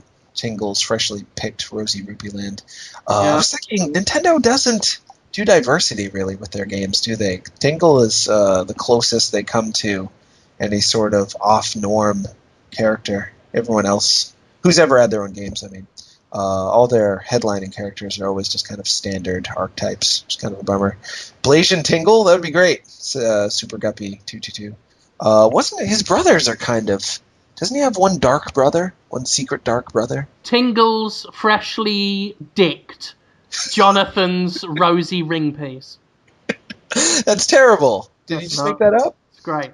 It is very well made up, but it makes me feel bad to think about Tingle and my butthole. Why? Together. I don't want to know about prejudice. Not prejudice. In the name of inclusivity, you've got to drop your trowel, bend over, and let Tingle bung you out while he's going, "Oh la la." The sounds he makes. Kompaloo! Yeah, Kompaloo! I'm going to stick my tiny Tadger up your... I just showed everybody my email for like half a second. Oh, I just saw that go up. They'll just email me. We got to wrap this up soon. I'm losing it. Let's do it. I'm fine with that. We're done. I'm not going to click on any images you send me, guys. No offense. I'm just worried about it. Oh, he's been drawing cute little quick line drawings. I mean, that one I'm not entirely sure exactly what it is. Beat, yeah? All right. Yeah, well, yeah, this last one that he put up. I mean, it looks like a butt. Oh, that is cute. All right. I'm glad it looks like a butt fruit or something. It looks to me like two butts with tongues coming out. Yeah. Yeah, and wet. They're razzing us. Mm-hmm. Something got wet. Yes, it did. All right, so what did everybody do this week? Oh, yes. Who wants to start? I'll do it. I'll start. You do it. I don't give a fuck. I'm brave. What did I do? On Destructoid.com, which is a website, I've done all sorts. My Now Bloody Playing, I basically do almost one of those a day now. What have I got? On the Dtoid YouTube channel, you can see me play Alien Rage, which is shit. You can see me play... I can't remember. Race the Sun. I concluded Outlast. That was a lot of fun. You're doing how many of those? Do you do one of those a day now? That's basically what I said. Yeah. Yeah, crank it. Cranking it out. Yeah, I'll crank it all over you. I've also got 2 reviews went up this week. I reviewed the Nvidia Shield, which Nvidia obviously gave me £50,000 to do, and Alien Rage, which is shit. So you can check those out. Over at escapistmagazine.com, my new Jimquisition went up. This week's Jimquisition was called... Some words. To Play the Villain, and it's about playing scumbags based off some of the GTA 5 discussion people have been having that past week and what it's like to play a really irredeemable villain. Also, Jim and Yahtzee's Rhyme Down Spectacular went up. Yahtzee did a poem about pressing X. I did a poem about doing things with Dean Cain. And Movie Defense Force is also out this week, where I will be reviewing the fun family movie Jason X. Oh, what a cute movie that is. It's a cute movie. What did you do, Jonathan Holmes? I I didn't do a whole lot. We had Merritt Kopus on Snuff Holmes on Sunday for a great live show. There were some tech problems in the beginning. I actually haven't asked you, Conrad, if you were able to splice out the silence in the beginning. For 6 minutes or so, we had no sound, or if that all worked out somehow. Oh, You're working it out. You yeah, can I'm just say working it out. It's not you're done working. yet. It's All right. almost done. I Yeah, I have wanted to have it out Monday, but I'm. I know how it is. No judgments here. I appreciate all your hard work on that thing. But it'll be out hopefully tonight. Awesome. That's my goal. Really interesting discussion. Merritt Kopus, master's degree in sociology, intelligent, well-studied woman, very serious about these things, but also very playful and excited about where video games can go and what they can do. Harsh judgments at times for games that she thought failed, and similar to you in some ways, Jim, except less intense overall. Very also, she had a lot of similar things to say about Saints Row and Grand Theft Auto 5. Actually, you can check out her games. It's merrittkopas, I think .org. Kopus spelled Kopas. If not, just look her up. She's on Twitter too, m_Kopus. You can find all her stuff there. She has put out a bunch of free games, and she also curates free games on a website called Forest Ambassador, which is a good website for you. So that's Merritt Kopus. It was great to have her on. This week we're having Lee Alexander, I believe. Asked her to be on the show like a year ago, maybe longer, when I wasn't sure if anyone ever wanted to be on it. So I'm like, she'll do me a favor and be on it. Then I totally forgot. Then I remembered last week, and she was fake mad that I hadn't had her on yet, which was very flattering. She actually wants to be on the show and talk about, we'll see. We'll talk about her and talk about how she got started in the industry, and also talk about all the opinions about all the things, probably PAX and GTA 5 and this upsurge and discussion of gender and sex issues in video games that she's been a big part of, and who knows what else. Lee Alexander, always interesting. She was on Podtoid before I was. She's a classic Podtoid cast member, so that way it'll be like a kind of like no. I was going to say something about the Hulk getting punched in the nuts by Daredevil, but I don't know why I was going to say that. Conrad, what are you doing? Oh, yeah, that's I should say what time the show is. 1 p.m. Pacific Standard Time, 4 p.m. Eastern Standard Time on Sunday. Live stream on Destructoid. Watch it. Woo. All right. So yeah, Jordan and I launched a new series to sort of replace the end of the Daily Spelunk last week. So we just put up our first one today. It's Wake Up with Jordan and Conrad, and we started playing The Legend of Dungeon. And so you can watch that. It's a nice, it's a shorter show. We're going to try and keep around 10, 15 minutes. Just a little something to get your day started. So you can go check that out now. And there's going to be a new challenge. Scott going up here tomorrow morning. So I guess that's up now-ish or soon-ish if you're listening to this later. And there's supposed to be a new a la cartridge, as I understand it, which should be pretty good. And then... have you watched that yet at all? That Stephen Hansen a la cartridge cooking show? Sure. Yeah.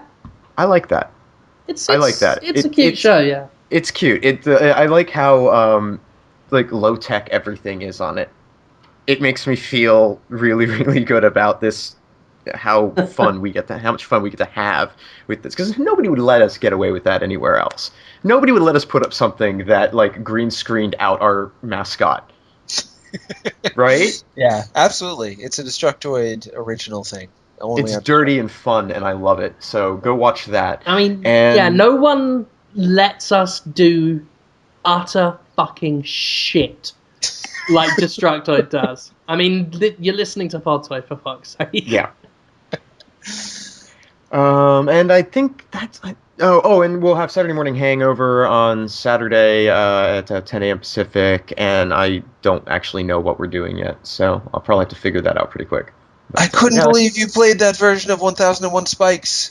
I know. On Hangover, you lucky son of a bitch. It's really cool. Yeah, don't let me forget to email it to you, because it's good. Sure. Should I write the news story about the president and the zombie being in there? I'm so excited. If you like. I do like. You guys should play the new 1001 Spikes when it comes out later this year, I guess. It's going to be good. Yeah, gun-toting president. Zombie. Yeah. I think we did it, guys. I think we did. Somebody said and way everybody, back there. please go check out Destructoid Huge. We did live questions on this episode. If you were here in the live chat, in the future, this is going to be a huge perk. We're just testing it out right now, but in the future, this is something going to be for the Huge members to participate and join in on. So please go check out Huge, Destructoid.com/Huge. It supports everything Destructoid does, and we really appreciate it if you go and take a peek. Absolutely, yeah. Nice hustle. I love it. Bisa Romy asked a while back for me to have Tim Rogers on Sup Holmes. He was on it. You should watch it, but you're right. He should be on again because he is a fun guy. I like him. Shut, we've done it. We did it, guys. Done it. We got away with it for another week. Wonderful. If you're listening to us live, obviously there is a full Podtoid attached to the beginning that you can download and hear before the questions. Otherwise, hope you enjoyed it. Hope you all had fun listening to Podtoid, and we'll see you next week. Bye. Now, fuck off.